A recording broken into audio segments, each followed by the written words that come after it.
Hey friends, welcome back. It is me, Britt Reacts, and class is in session. That's right, we're back with more of the Fat Electrician. And today we're learning about the most gangster Marine of all time, Dan, is it Daly or Daly? I don't know. Why don't we just go ahead and find out right now? All right, go ahead and make your prediction now. Who would win in a fight? 200 Kung Fu practitioners with melee weapons or one Marine with a machine gun? Today we're talking about the most gangster Marine ever. A man so remarkable that General Lejeune himself would declare him to be the most outstanding Marine of all time. A man that was so fierce on the battlefield that General Smedley D. Butler, one of only two Marines to ever receive the Medal of Honor twice, would declare him to be the fightingest Marine he ever knew. Ladies and gentlemen, the only other Marine to receive the Medal of Honor twice, Sergeant Major Dan Daly. Born in New York on November 11, 1873, Dan Daly would grow up competing as an amateur boxer as well as working as a paperboy. And while working as a paperboy might seem like the useless details you throw in at the beginning to humanize the main character, in this case it's anything but, because him working as a paperboy would create a butterfly effect through time that would change the US military as a whole. You see, you gotta remember that this is the late 1800s and information and news didn't spread the same way it does today, so working as a paperboy back then meant that he always got the newspaper, meaning that he had more information at his fingertips than 99% of the population. Because of this, he would be able to closely follow the exploits of future President Theodore Roosevelt and his famous Rough Riders all throughout the Spanish-American War. And this would go on to be his inspiration to join the US Marine Corps, hoping that he too would be able to fight in the Spanish-American War. So that's exactly what he would do on January 10th, 1899, when Dan Daly would enlist in the United States Marine Corps at the age of 16 years old, coming in at only 5'6" and 135 pounds. But hey, I'm bigger than that. I'm bigger than that. Holy cow. All right. Well, big things come in small packages, ladies and gentlemen. Age of 16 years old, coming in at only 5'6" and 135 pounds. But hey, as the old adage goes, it's not about the size of the dog in the fight, it's about the size of the fight in the dog. You see, the real problem here wasn't his stature, but the fact that he joined to fight in the Spanish-American War, and the Spanish-American War ended on December 10th, 1898, exactly 1 month prior to his enlistment date, but the news hadn't spread that far yet, so he ships off to training anyways. So fast forward, he finishes up training, realizing the Spanish-American War's over. He's kind of like, meh, I mean, the Spanish got off lucky, can't help it. I mean, let's face it, I'm gonna get the action I'm looking for at some point, right? This is America. We've been a country for like 124-ish years at this point, and we've been not in armed conflict for all of like 45 seconds at this point. Surely something's gonna pop up soon. Facts. So he ends up getting put on ship duty over in the Asiatic fleet on the USS Newark. And sure enough, like after a month of being there, the Boxer Rebellion breaks. Fun fact, my entire paternal side of the family is from Newark, East Orange, and Irvington.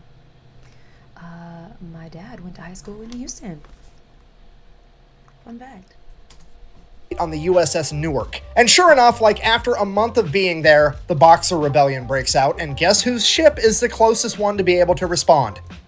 Dan Daly. All right, real quick, oversimplified explanation of what the Boxer Rebellion is in case you have absolutely no idea. At this point in time, China had really just been opened up to the rest of the world, and foreign influence is just flooding in. You have Western businesses going in there trying to make money. You've got Western governments going in there being like, hey, you guys want some democracy? And then you had missionaries going in there also trying to spread Christianity. And all of this influence came so fast, so quick, that a large portion of the Chinese population felt that it was too much, too soon, and they started to push back and started a nationalist movement. Part of this nationalist movement was a bunch of young men that practiced Kung Fu. Now, to somebody from the West, Kung Fu looks an awful lot like shadow boxing, so they just referred to these young men as boxers, hence the term Boxer Rebellion. These boxers got together, started their own little club called the Society of the Righteous and Harmonious Fist, and then proceeded to run around beating the shit out of and or killing every foreign diplomat, businessman, and missionary they could find. And it is at that point that the Marines get sent in. So Private Daly and the rest of the Marines show up to Peking, China, which would later go on to become known as Beijing, the capital of China, at which point they promptly... No way Beijing used to be called Peking, like as in Peking chicken.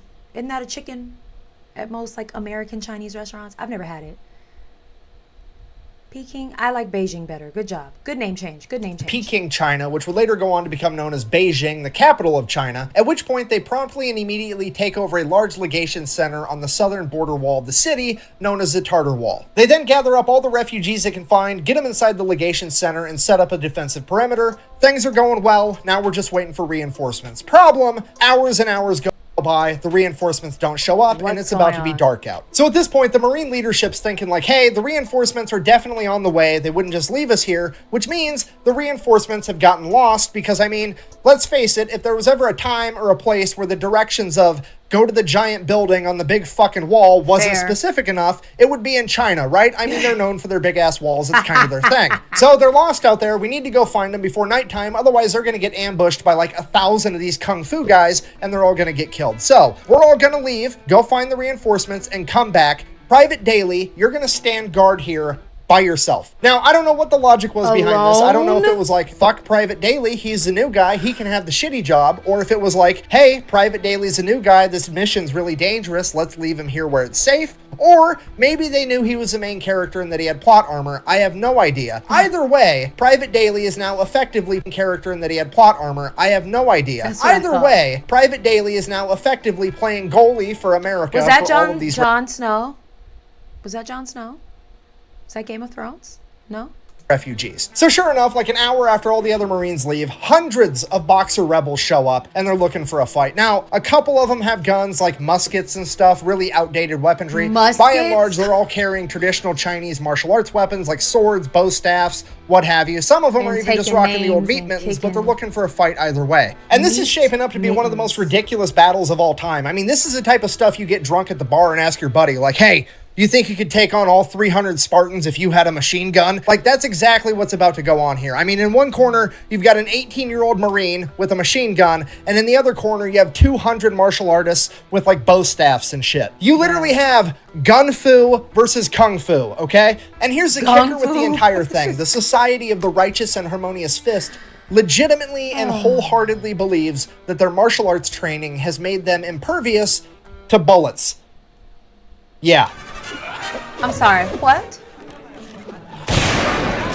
So this entire horde of kung fu fighters just starts running at Daly as fast as they can as he opens fire with his machine gun, and they fight well into the night. The rest of the Marines are a couple miles away. They found the reinforcements, but now it's too dark for them to travel in this rioting city at night safely, so they've adopted a little defensive position, and they're just holding position until daylight. They're literally forced to just sit there and listen to the machine gun fire and the yelling and the screaming and machine gun fire, and then suddenly the machine gun runs out of ammo, and then there's bolt-action rifle fire, bolt-action rifle fire. He gets the machine gun reloaded. There's more machine gun fire, and this goes on for hours, and then it progressively just gets slower, and there's less machine gun fire and less screaming and less machine gun fire and less screaming, and then suddenly it just stops.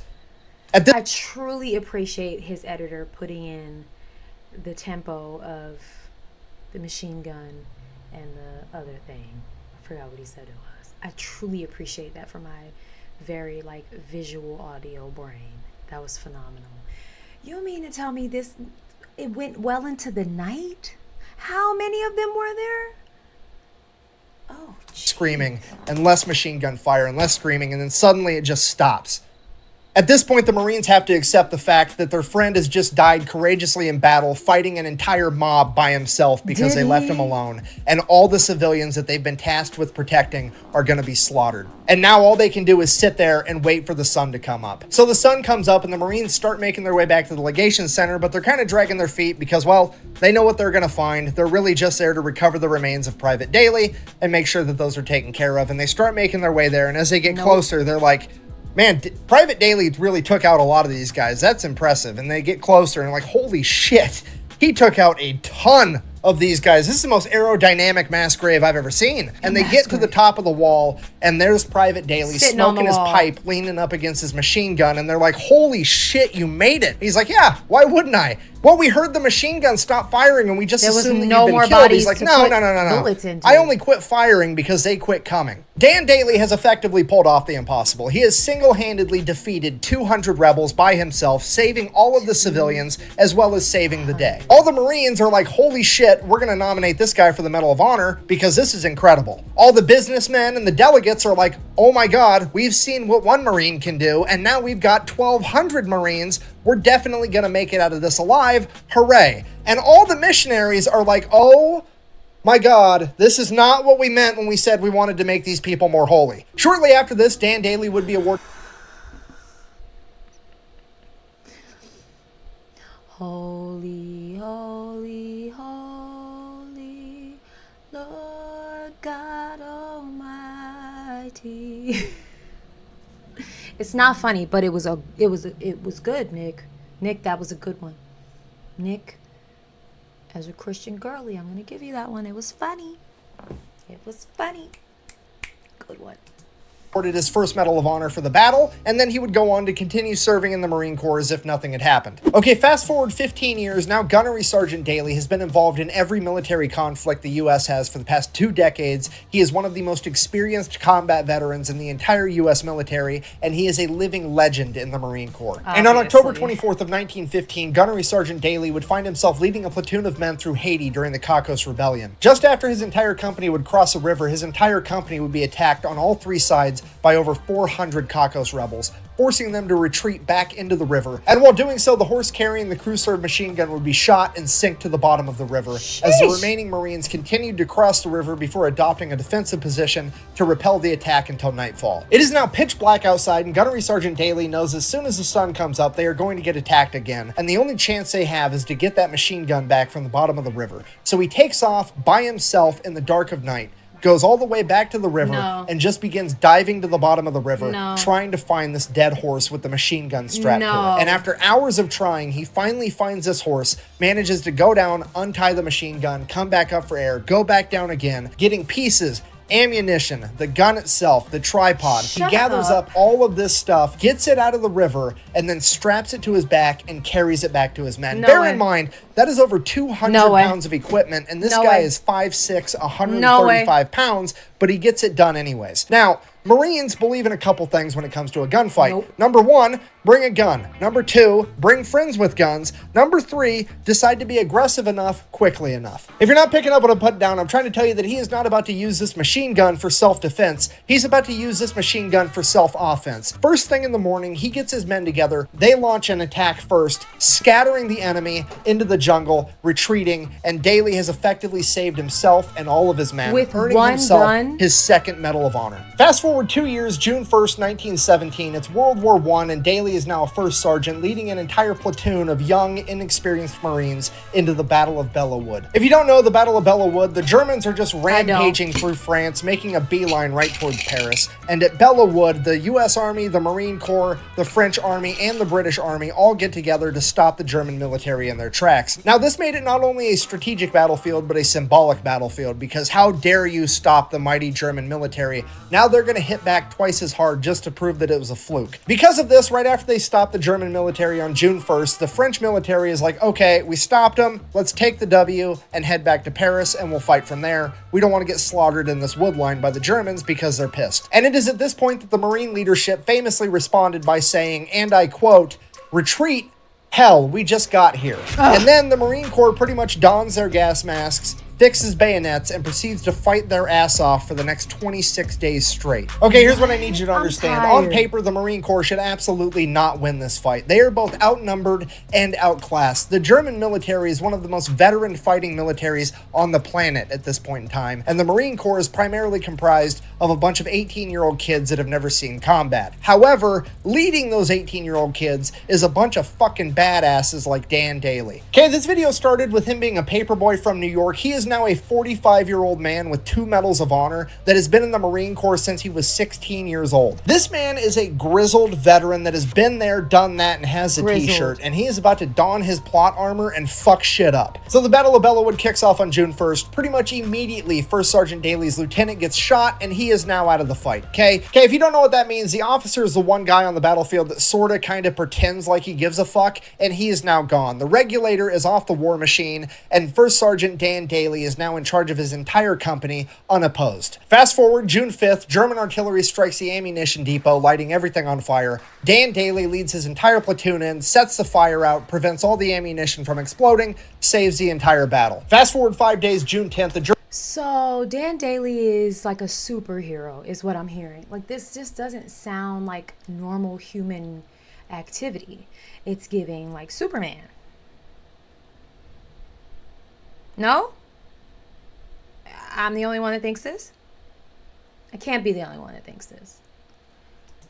prevents all the ammunition from exploding, saves the entire battle. Fast forward 5 days, June 10th, the German machine gun squad would try to advance on Daly's company. Daly would get up by himself with nothing but 3 frag grenades and his Colt 1911, using the 3 grenades to disable the machine gun before approaching, shooting their commanding officer, killing him, and taking the other 14 Germans as prisoners of war. Fast forward a couple of hours, still June 10th, Dan Daly looks around at the faces of the young men that he's leading through this battle, and they're looking tired. They're looking like this is the worst time of their life, and it is at this point that Dan Daly decides that he needs to get aggressive enough quickly enough. This battle's effectively been a stalemate for the last 10 days, and he's had enough of this bullshit, so he gets up, walks right out into the open in this wheat field that's functioning as no man's land between the Marines and the Germans. He looks at the Germans' line, turns around, looks at his Marines, and yells, "Come on, you sons of bitches, do you want to live forever?" before charging at the German line. All of his Marines, that's Dan fucking Daly, were gonna follow him, so they charged too. In an act of pure hyper-aggression, Dan Daly's company would catch the Germans off guard and would actually manage to punch through their line, causing all the other Marines to become hyper-aggressive and attack as well, effectively setting off a chain reaction that would lead to the Marine Corps pushing the Germans all the way out of Belleau over the course of the next 16 days, where on June 26, American High Command would receive a single telegram, and I quote, "Woods, now Marine Corps entirely," giving America its first win in World War I and the Marine Corps its new moniker. Due to the blatant hyper-aggression of the Marines, the Germans began calling them the Teufelhunden, or the Devil Dogs. And it's all because of the actions of First Sergeant Dan, the Teufelhunden. The Teufelhunden. Devil Dog Recruiting Station. That's a good flyer. Or the Devil Dogs. And it's all because of the actions of First Sergeant Dan Daly. After the Battle of Belleau, Daly would continue to serve throughout World War I until on the 11th hour of the 11th day of the 11th month of 1918, the Germans would surrender, effectively ending World War. And if y'all remember, Dan Daly was born on November 11th. Did y'all remember that from the beginning of class? Were you paying attention? Because I was. I was paying attention. Were you paying attention? The 11th hour of the 11th day of the 11th month. That would be November 11th. That would be Dan Daly's birthday. I'm a good student. The 11th month of 1918, the Germans would surrender, effectively ending World War I, which is why in America we celebrate Veterans Day on November 11th, which is also, by sheer coincidence, I'm sure, Dan Daly's birthday. The guy's the main character. I don't know what to tell you. So then, because Dan Daly was like the badass at the Battle of Belleau, he gets put up for yet another Medal of Honor, potentially becoming the first man in American history to pull off the Medal of Honor hat trick, getting the three-peat. Absolutely everybody that was there that day all signs off on it. His men, his chain of command, they do the paperwork, they send it off to DC to get this man his medal. Then the political side is like, no, absolutely not. We don't care if he earned it or not. It's not about getting what you deserve. It's about doing what we think is fair, and we don't think it's fair that he should get 3 medals of honor, so we're just not going to give it to him because we said so. Go fuck yourself. So instead, they go ahead and they give him the Distinguished Service Cross and the Navy Cross, which, if you don't know, both of those are like tied for the second highest military honor, because apparently second plus second equals first, I guess. Anyways, so he gets those instead. And then, bear in mind, this is 1919, right after World War I. Like a month later in 1919, the military creates a new law that you're only allowed to earn 1 Medal of Honor. Okay, Dan Daly is so fucking gangster. They literally had to change the rules on how many times you're allowed to achieve. Is that still in effect today? Why? Who is it hurting if you give these men what they've earned and deserve?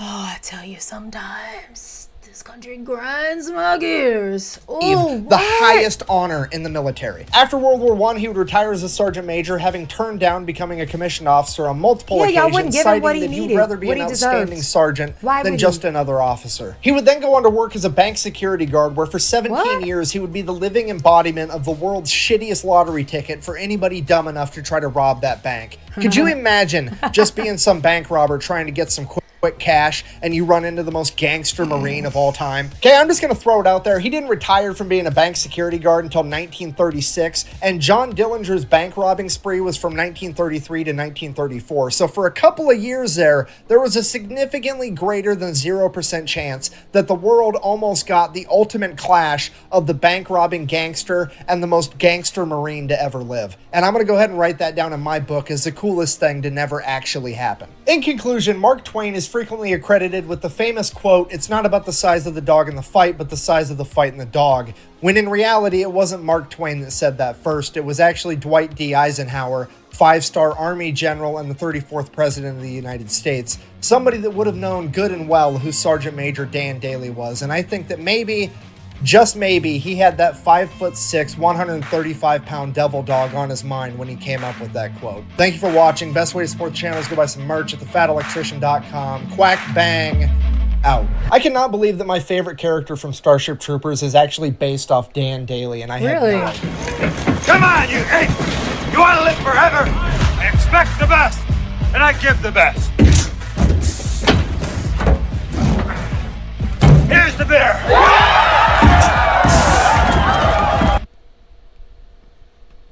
That was one way to end a video. Well, all right, Dan Daly. I've come to the conclusion that anytime Nick has a video called The Most Gangster Anything, it is in fact the most gangster anything. All right, friends. Thanks for watching. Thanks for coming to class. I hope you took notes because there will be a test next time.